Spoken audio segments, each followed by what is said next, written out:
بسم اللہ الرحمن الرحیم. Welcome to online education. 9th class biology chapter number 5 lecture number 5 importance of meiosis. آج کے اس لیکچر میں ہم دیکھیں گے کہ میوسس جو ہے اس کی امپورٹنس کیا ہے، یہ کس طرح کروموزوم نمبر کو جانداروں میں مستقل رکھنے میں جو ہے وہ اہم کردار ادا کرتی ہے. ایسے وہ تمام اسٹوڈنٹس اور ویورز جنہوں نے ابھی تک ہمارے یہ channel on line education subscribe نہیں کیا، تو ان سے گزارش ہے کہ ہمارے یہ channel on line education subscribe کریں، لائک کمنٹ اور شیئر کریں، پریس کریں بیل آئیکن کو، تاکہ آنے والی تمام لیکچر اپڈیٹس، جابز انفارمیشن اور ایڈمیشن اپڈیٹس آپ تک آسانی سے پہنچتی رہیں. 1880 کی دہائی میں ایک جرمن بایولوجسٹ آگسٹ وائٹمن جو ہے اس نے ریپروڈکشن اور وراثت میں میوسس کی اہمیت کو بیان کیا. اس نے بتایا کہ اگلی نسل میں کروموزومز کی مقررہ تعداد کو مستقل رکھنے کے لیے جو ہے وہ میوسس جو ہے وہ ضروری ہے. میوسس کے بغیر کروموزوم نمبر جو ہے وہ مستقل نہیں رہ سکتا. کروموزوم نمبر کم یا زیادہ ہو جائے گا اگر جو ہے جرم لائن سیلز میں میوسس سے نہ گزرے. تو اگر کروموزوم نمبر کم یا زیادہ ہو جائے گا تو اس سے نئی سپیشی کے وجود میں آنے کا جو ہے وہ خطرہ رہے گا. اگلی نسل میں کروموزومز کی تعداد کو مستقل جو ہے وہ رکھنا، کس طرح سے میوسس جو ہے وہ کروموزوم نمبر کو ریڈیوس کر کے جو ہے وہ تمام جنریشن میں ایک جیسا رکھتی ہے، مستقل رکھتی ہے. سیکشول ریپروڈکشن کی بات کریں تو سیکشول ریپروڈکشن جو ہے اس میں میوسس کے عمل کا ہونا لازمی ہے. انسان میں ڈپلائیڈ گیمٹ مدر سیلز یعنی جرم لائن سیلز جو ہیں یہ میوسس کے عمل سے گزرتی ہیں اور ہیپلائیڈ سیلز بناتی ہیں. میل کی بات کریں تو جو میل گیمیٹوفائٹ ہے جس کو ہم سپرم کہتے ہیں، تو جب یہ ڈپلائیڈ سیلز ہوتے ہیں تو ان میں میوسس کا عمل ہوتا ہے جس کے نتیجے میں جو ہے وہ ہیپلائیڈ سپرم سیلز بنتے ہیں. اسی طریقے سے مادہ گیمیٹوفائٹ کی بات کریں تو وہ بھی میوسس کے عمل سے گزر کے جو ہے وہ ہیپلائیڈ سیلز بناتی ہیں جس کو ہم جو ہے وہ ایگ کہتے ہیں. تو جب نر اور مادہ کے گیمٹس یعنی سپرم اور ایگز ملتے ہیں تو ان کے ملنے سے جو ہے وہ زائگوٹ بنتا ہے. زائگوٹ جو ہے وہ بار بار میٹوسس کے عمل سے گزرتا ہے اور وہ ایک نئے ڈپلائیڈ انسان میں جو ہے وہ نمو پاتا ہے. اگر ایسا نہ ہوتا کہ کروموزوم نمبر کو ریڈیوس نہ کیا جاتا ریپروڈکشن سے پہلے تو اس طریقے سے کروموزوم جو ہے وہ ڈبل ہو جاتے. فار ایگزامپل اگر ہم بات کریں تو ہم جانتے ہیں انسان میں 46 کروموزومز ہوتے ہیں، لیکن وہ ڈپلائیڈ سیٹ ہے، ڈپلائیڈ تعداد ہے اس کی.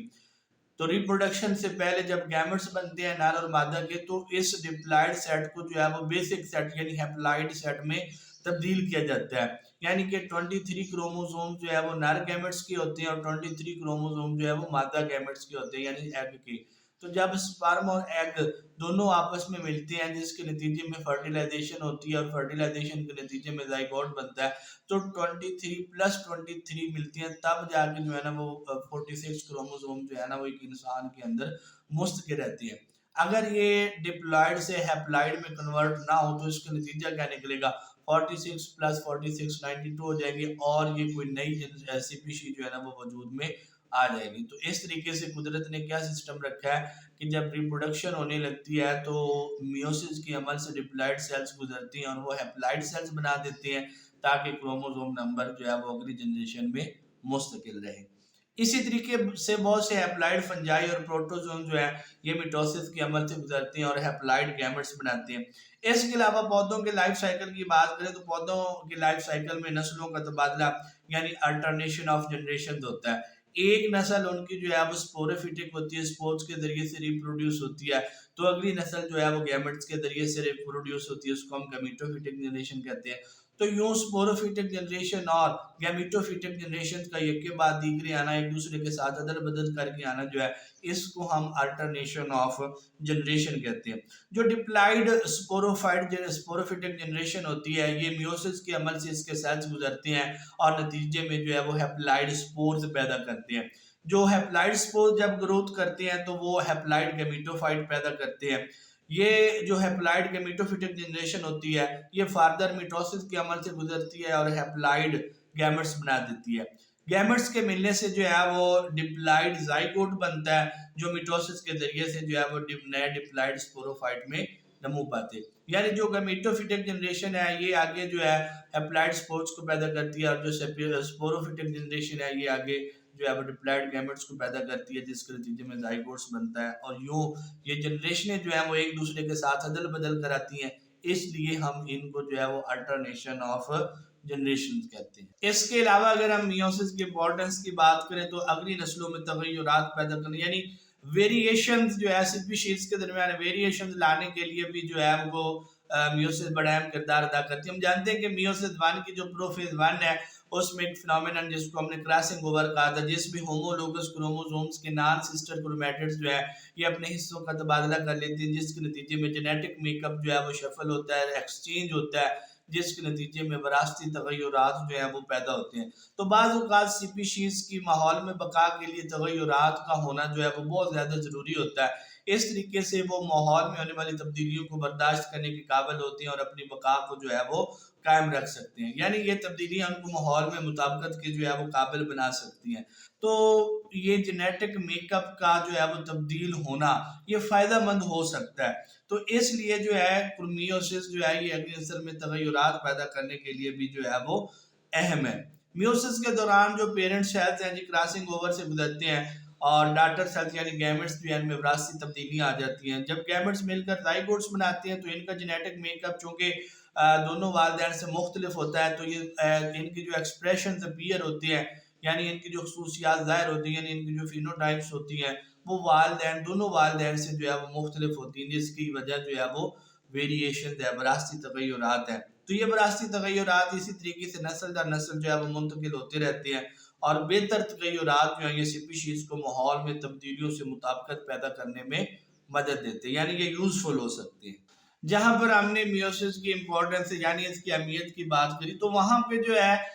میوسس میں اگر کوئی غلطی ہو جاتی ہے تو اس کے بڑے سیویئر نقصان جو ہے ڈس ایڈوانٹیجز جو ہیں وہ بھی ہمیں برداشت کرنا پڑتے ہیں۔ Errors in meiosis, errors in meiosis کی اگر ہم بات کریں تو ہم جانتے ہیں کہ اینافیز 1 کے دوران کروموزومز جو ہیں وہ ایک دوسرے سے الگ ہو جاتے ہیں اور اپنے اپنے مخالف پول مخالف قطبین کی طرف جو ہے وہ چلے جاتے ہیں، جبکہ اینافیز 2 کے دوران سسٹر کرومیٹڈز جو ہے وہ الگ ہو جاتی ہے۔ تو یوں کروموزومز کا یا سسٹر کرومیٹڈز کا الگ ہو جانا اور اپنے اپنے پولز کی طرف چلے جانا، اس کو ہم کہتے ہیں ڈس جنکشن۔ لیکن بعض اوقات ایسا ہوتا ہے کہ کچھ سگنل جس نے علیحدگی کے لیے جو ہے وہ سگنل دینا ہوتا ہے، کوئی ایسا پاتھ وے وہ مس ہو جاتا ہے یا اس میں کوئی ایرر آ جاتا ہے، تو یہ علیحدگی جو ہے نا یہ نارمل نہیں ہو پاتی ہے، اب نارمل ہو جاتی ہے، تو اس سے ہم کہتے ہیں نان ڈس جنکشن۔ اگر تو وہ نارملی کروموزوم جو ہے وہ سپنڈل فائبرز کھینچ کر اپنے اپنے پولز کی طرف لے گئے تو اس کو ہم ڈس جنکشن کہتے ہیں، لیکن بعض اوقات یہ علیحدگی نارمل نہیں ہوتی تو اس عمل کو جو ہے وہ ہم نان ڈس جنکشن کہتے ہیں۔ تو اس کا نتیجہ کیا نکلتا ہے کہ جو دو گیمٹس بنتے ہیں ان میں کچھ گیمٹس ایسے ہی بن جاتے ہیں جن میں کروموزومز کی تعداد نارمل سے زیادہ ہو جاتی ہے، اور کچھ ایسے گیمٹس بن جاتے ہیں جن میں کروموزومز کی تعداد جو ہے وہ نارمل سے بھی کم ہو جاتی ہے، جس کا نتیجہ کیا نکلتا ہے کہ گیمٹس جو ہیں وہ ایب نارمل بن جاتے ہیں اور نئی نسل میں کروموزومز کی جو تعداد ہے وہ بھی ایب نارمل ہو جاتی ہے۔ مثال کے طور پر اگر انسان کی ہم بات کریں تو جس طرف جو ہے وہ کروموزوم ڈبل چلا گیا تو ادھر 47 ہو جائیں گے، اور جس طرف سے کروموزوم مس ہو گیا ادھر جو ہے وہ 45 ہو جائیں گے۔ یہ اصل میں ہوتا ہے اس طریقے سے ہے کہ سپنڈل فائبر جو ہے نا جی بعض اوقات کروموزومز کے کائنیٹوکور فائبر کے ساتھ جڑتے ہی نہیں ہیں، اگر جڑتے ہیں تو ایک طرف سے جڑ جاتے ہیں دوسری طرف سے مس ہو جاتے ہیں، تو اس کا نتیجہ کیا نکلتا ہے کہ جی ایک کروموزوم جو ہے نا جی وہ پورا کا پورا ایک سائڈ پہ چلا جاتا ہے، دوسری سائڈ پہ جو ہے نا وہ مس ہو جاتا ہے۔ تو یوں یک طرفہ پول کی طرف جانے سے جو ہے وہ ایک طرف کروموزومز کی تعداد جو ہے وہ نارمل سے ایک زیادہ ہو جاتی ہے، دوسری طرف جو ہے وہ نارمل سے ایک کم ہو جاتی ہے۔ بعض اوقات ایک سے زیادہ کے لیے بھی یہ فینومینن ہو سکتا ہے جس کو ہم بعد میں نیلیسومک، مونوسومک یا پھر ٹرائیسومک کی ٹرمز بھی کہتے ہیں۔ اگر ایک کروموزوم چلا جائے تو اس کو مونوزومک کہتے ہیں، 3 چلے جائیں تو اس کو ہم ٹرائیسومک کہتے ہیں۔ یہ ڈیفرنٹ فینومیننز ہیں جو ہم اس کے لیے یوز کرتے ہیں۔ تو نان ڈسجنکشن جو ہے یہ ایک ایرر ہے میوسس کا، جس میں جو ہے وہ سپنڈل فائبرز جو ہے وہ کروموزومز کے کائنیٹوکور فائبرز کے ساتھ جو ہے وہ صحیح طرح سے جڑتے نہیں ہیں، جس کا نتیجہ کیا نکلتا ہے کہ ایک طرف کروموزومز کی تعداد زیادہ ہو جاتی ہے اور دوسری طرف کروموزومز کی تعداد جو ہے وہ کم ہو جاتی ہے، جس کے نتیجے میں اب نارمل گیمٹس بنتے ہیں، اور جب یہ اب نارمل گیمٹس کے ساتھ ملتے ہیں تو جو نئی نسل جنریٹ ہوتی ہے اس میں کروموزومز جو ہے وہ امبیلنس ہوتے ہیں، یا نارمل سے زیادہ ہو جاتے ہیں یا پھر نارمل سے کم ہو جاتے ہیں۔